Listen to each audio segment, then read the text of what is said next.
Oh, hi. Well, Dente del Giante is behind me here. It's in the Mont Blanc massif. I told our guide that Dente del Giante, which stands for giant's tooth, I told our guide it looks more like a thumb than a tooth to me. Then that started me thinking about rules of thumb that we use in the apartment industry all of the time. For example, when you look at all the economic data that comes out, there's a huge focus on the unemployment rate. Now, I don't want to sound cold or uncaring, but the unemployment rate just isn't of that much interest to me. What's of much more interest is the amount of employment in a community and how that changes over time. Just consider the unemployment rate for a minute. Let's say that a month ago, the unemployment rate was 8%. And in the past 30 days, no new jobs have been added in the community, but a lot of people who had been looking for work decided to move somewhere else. They went to Portland or to Dallas. The unemployment rate would actually go down, but did anything improve in our local economy? No, it didn't. So the key measure that we like to look at is actual employment. And we're fortunate because when you look at employment, there's a relationship between employment and apartment demand. This chart shows that relationship over the last 20 years. You can see that it goes up and down, but as a rule of thumb, historically, it's taken somewhere between 8 and 9 new jobs to create demand for one additional apartment unit. Right now, that number is heading down towards about 8. So it's a multiplier of 8. So let's look at why this trend has changed over time.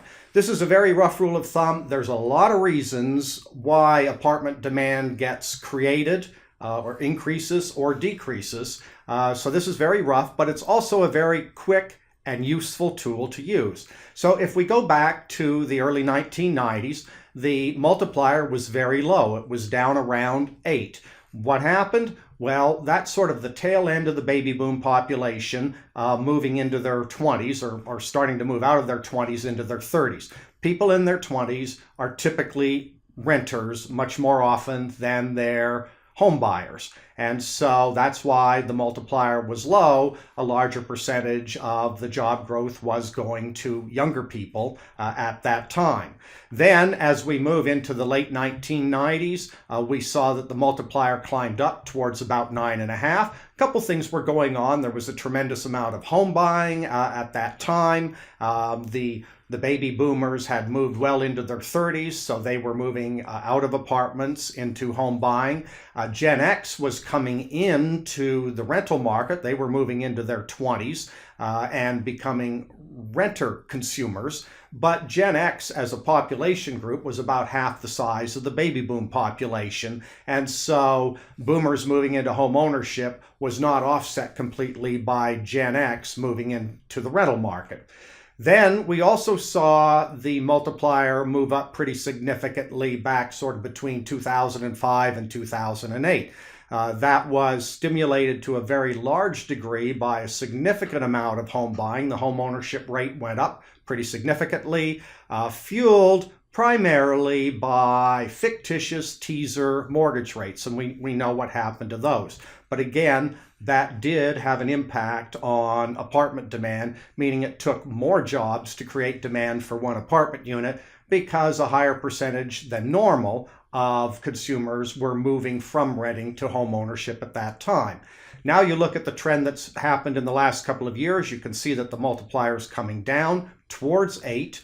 That's, again, there's a couple of factors there, but let's just focus on home ownership and age of the consumer.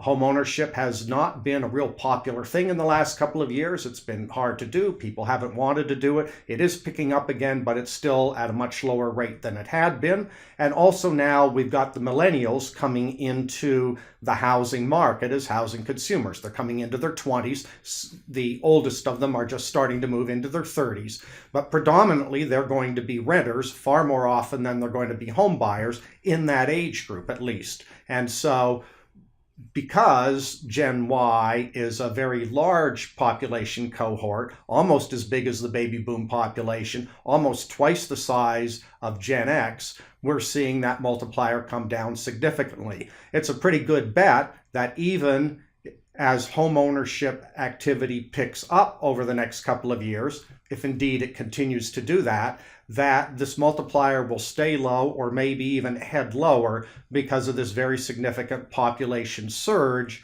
of Gen Y consumers. You can find all of the charts that go with this video on our website at www.duprescott.com. The article is called Apartment Demand Rule of Thumb. I hope that you enjoyed this week's video and you'll come back next week for another weekly apartment update.